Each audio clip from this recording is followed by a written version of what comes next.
Eu nu cred că există plictiseală. Eu cred că sub această explicație de plictiseală mascăm prin niște expresii de genul nu am chef azi, nu am chef de nimic, nu mi se pare nimic interesant, m-am plictisit teribil. Mascăm o durere interioară, conștientă sau inconștientă, o rană emoțională, o dezamăgire, o tristețe, un eșec. Fie putem masca sub această plictiseală faptul că nu ne aflăm în valorile noastre, nu lucrăm în valorile noastre, adică nu facem ce ne place nouă, adică ce ne face să ne încărcăm energetic, să uităm cât este ceasul, să nu ne uităm la ceas, pur și simplu. Atunci ne dăm seama că lucrăm în valorile noastre, dar există un test pentru asta, pentru a-ți afla valorile.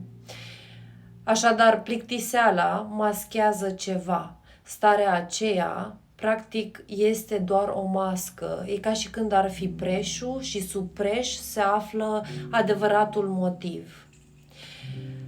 Ai 3 variante. Ai putea spune că sunt nebună și că vorbesc prostii și să nu mă mai urmărești niciodată. Ai putea să rămâi în plictiseală și poate mai curând să ajungi la depresie.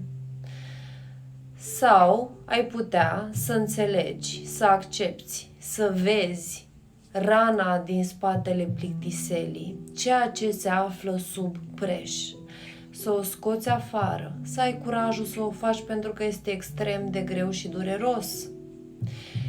Dar odată ce ai scos-o afară, se găsesc soluții pentru a o echilibra, pentru a o vindeca. Și mai curând ai putea să nu te mai ascunzi după plictiseală sau după un nu am chef de nimic. Tu ce alegi?